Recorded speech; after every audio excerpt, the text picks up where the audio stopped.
Happy Wealth Wednesday, Meta. So excited to have you here. I'd love if you could kick off and just give us a quick background on yourself. Yeah, for sure. Thanks for having me. I'm Medha. So I've been in the crypto space for about 5 or 6 years now, since like 2016, 2017. Initially, I like bopped around a couple different projects, doing like development work for them until I found the Celo ecosystem.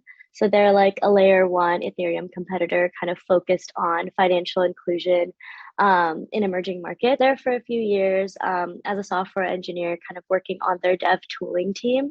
So helping like any sort of dApp developer that wanted to build on top of our smart contract platform. So that was like our SDKs, our CLIs, things like that.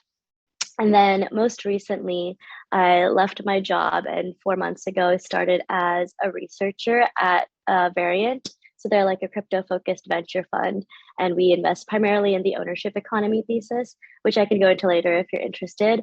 But basically, yeah, we're like a crypto generalist fund, only invest in crypto, but kind of across different sectors like DeFi, NFTs, infra, social, like kind of everything. And so, yeah, definitely a huge pivot going from engineering to investing, but it's been a lot of fun. And then on the evenings and weekends, I run a nonprofit called She256, which aims to increase diversity in this space. So I started that with two friends back in 2018, and we've kind of continued it since. We're about to hit our 4 year anniversary, actually, which I'm really hyped about. We do a lot of different initiatives around like mentorship, community building, educational content. And most recently, we spun out this investment DAO called Komorebi that actually invested in your company, Eve. And yeah, that's been a lot of fun. It's only been around like 6 months, but we're basically a DAO that invests seed and pre seed capital to female and non binary crypto founders. Do you remember what your first ever investment was? What got you started? Yeah, that's a good question. I mean, in terms of traditional investing, I would say I was pretty risk averse until like very recently. And so it's probably just like a random ETF that my dad told me to put my internship money in. But even earlier than that, this is so random, but I'm like obsessed with Crayola, like like the art brand. And I'm like really into it. So I like collect like collector's items. So I think my first investment was probably when I was like, I don't even know, like 10 or 11 years old.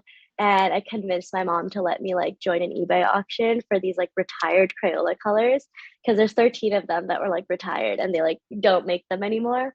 Yeah, and I got them. They haven't really gone up in value, but it's fine. And do you remember what got you into crypto in particular? Do you remember your first crypto investment and who told you about it or how did you hear about it?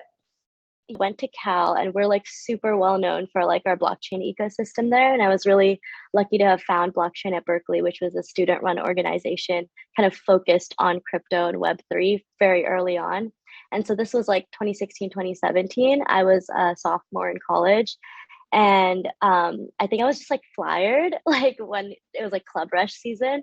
And I ended up going to their info session, and I was like, completely blown away. Like they weren't even talking about like an org anymore. They were talking about like entirely new primitives for like our financial structures, governance systems, things like that. And I just got like super sold on like the philosophy or ideologies. And so I was like, okay, let me just like look into this. Everyone I met there seems smart. Maybe there's something here. And so I read the Bitcoin white paper and then Ethereum, and I just got like really, really into the rabbit hole. And then I ended up joining the organization, and that just kind of like really accelerated my learning that semester specifically. And I ended up staying in the org for like 3 years. I'm still like really active in the alumni association, things like that. But I think the biggest thing was just being surrounded by people who were like my peers and my friends. Some of my closest friends came from that org, and I'm still friends with them. They were all like dropping out to like start their own crypto companies or like work on a different crypto project. And I was like, wow, okay, well, these are people I respect. Going into this random space, like I should really dive deeper. And then it kind of became my thing. In terms of my first investment, I would say it was probably Bitcoin. That was just like, I don't know, that was the thing to invest in. And then right before I got into this space, it was like beginning of 2017, and then the bull run happened. And that I think people were mainly just talking about Bitcoin. So yeah, it was probably Bitcoin. How and why did you get into your space now? And so specifically would be curious to understand like the origin story of She256. And then maybe we can also talk about that ownership economy thesis on Variant Fund and what inspires you there. Yeah, for sure. So in terms of She256, we started it in 2018. So I was still in college. And the way it started was so me, Sarah, and Alexis, who are all like amazing kick-ass women in the space right now, but we all went to college together and we were all in that blockchain org. We all, three of us went to this like meetup. It was like early 2018. It was probably something around like zero knowledge technology. I don't know. We were just like learning cool new crypto things. And we went, we had a great time. It was a meetup. We like learned the things. And then, at the end of a meetup, you do like kind of like networking and talk to people. So we were doing that. And then we all kind of like paused and looked around and realized that in like a group of 60 people, we were the only three women there. And we had kind of enabled each other to even attend. And we were like, this is insane. Like, this is crazy. Like, Berkeley has so many women that are like doing cool shit. Like, why aren't they here? And so we were like, okay, let's just like throw an event. Like, we felt like pretty well equipped with our like 1 year in blockchain at Berkeley to teach like some sort of like a blockchain fundamentals, like 101 type of class with other women in tech type orgs on campus. So we're like, okay, let's just like get 30 students together who are interested and teach them things. But that year was actually the year that Blockchain at Berkeley also threw what would become SF Blockchain Week. So, like, one of the biggest conferences in the space. It was like the first year we threw it. Like, the SEC came. Like, I just remember it was huge. Like, it was called the Crypto Economic Securities Conference. And, like, people from all around the world and the US came.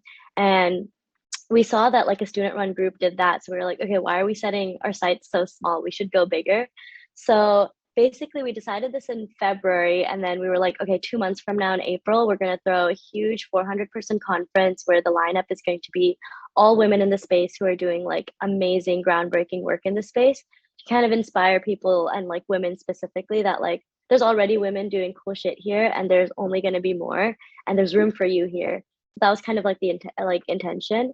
And also just because back then I feel like in conferences, like there were just not a lot of women and in the speaker lineup. So we're like, let's just flip the narrative. So we did that. It was honestly like a full-time job, like planning a conference. I would never do that again. That was like insane. And all like on top of doing like schoolwork and doing crypto stuff on the side. But it was amazing. And the reception was amazing. Like it was fully sold out. We had amazing speakers who are still in the space now. And clearly there was like an appetite for something like this. And we had like a bunch of sponsorship money still left. So we're like, okay, what are we doing now? And so we kind of like got the team together. There were like 12, 13 volunteers. And we were like, okay, so like what exactly are we? And we realized that we don't want to just be an annual conference. We want to do more. There's so many other facets we can kind of like explore to get more women and underrepresented minorities in the space. So we decided to incorporate, become a 501c3 officially, and just kind of start like becoming like an incubator for different ideas associated with our mission, which was to bring more diversity to the space. And so it kind of just grew from there. We basically like hired people or volunteers that had their own really cool ideas. So one person we hired had an idea of starting this like governance initiative that we just launched a couple months ago, where we're trying to become like key like governance stakeholders in a lot of the top ecosystems. So like for ENS, for example, we're like the fourth largest delegate. And then we're also in like the Uniswap community, Compound, a lot of others. And then we hired someone who wanted to do like an interview series where she interviewed a bunch of cool women and non-binary folks in the ecosystem. And yeah, so I think of ourselves as kind of like a studio for mission-driven projects. And one of those things was Komorebi, like I mentioned, that spun out 6 months ago. And I'm kind of like the She256 representative, but we also partnered with people like Kinjal and Monsi. But yeah, it's been one of my like passion projects for the last 4 years. It makes me really, really happy. And I feel like there's still a lot of work to be done, but I think we've come a long way since like our roots in 2018. Amazing. And so what role do you play in the wealth space and why is it important? Um, it's a good question. I guess my role right now specifically is probably the most relevant. Like my day job, like I said, I'm an investor at Variant. And so I feel like that is venture capital is a huge part of wealth creation and kind of like wealth transfer. So there's that. And then also running Komorebi, which is kind of like a newer experiment in venture capital or like venture DAOs.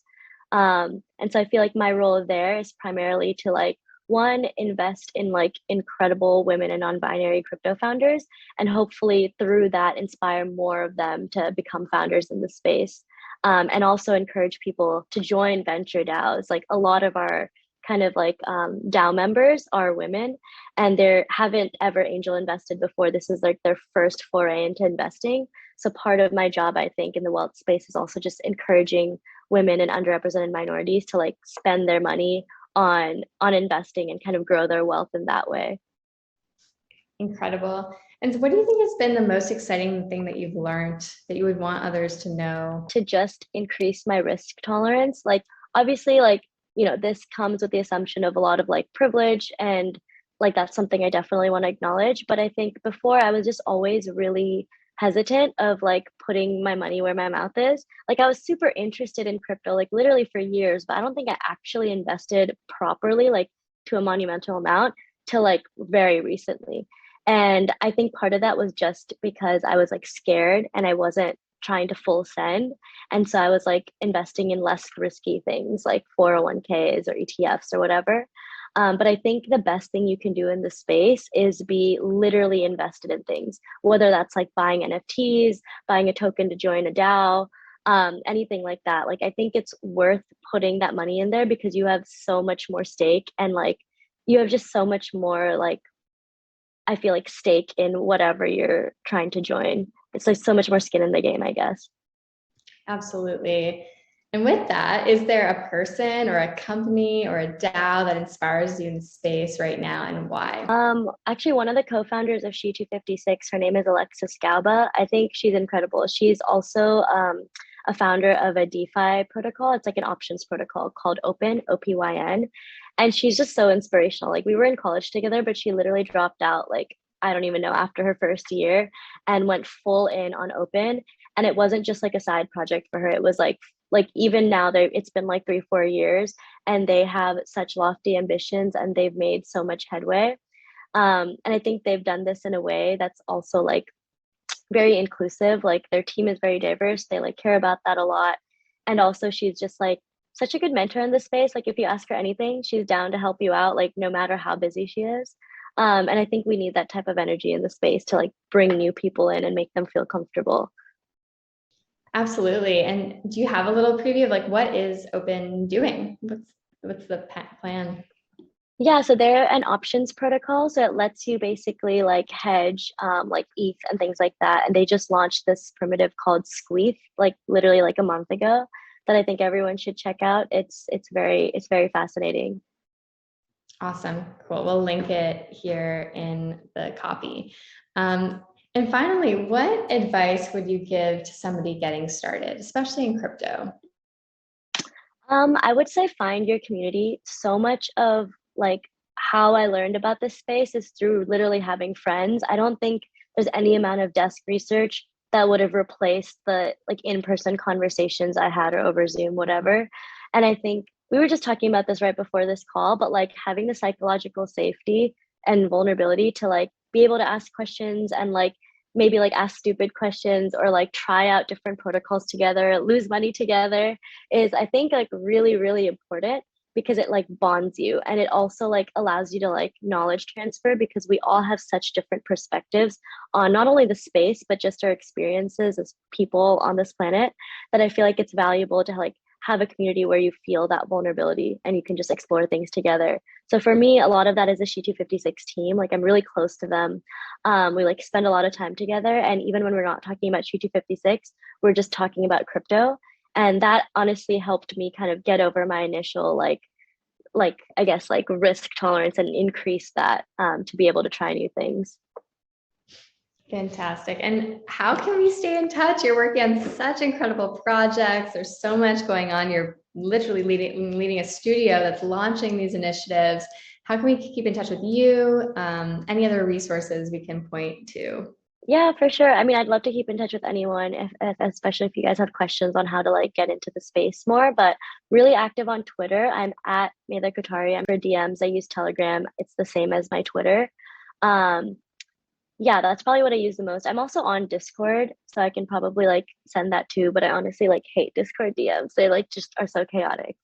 And then in terms of resources, I actually wrote a guide that's like a beginner's guide to crypto, and it's she256.org/guide. So me and Monsi from Saya actually wrote it together. And it's just basically just a bunch of links on things that we thought were like really good reads to get into the space. Yeah, would recommend that. Brilliant. I know I personally have looked at that guide multiple times. I think it's fantastic. And yeah, just such a big fan. So thank you for coming today. You're doing great work in the space and excited to catch you in real life next week. Thank you so much. Yeah, thanks for having me. This was a lot of fun.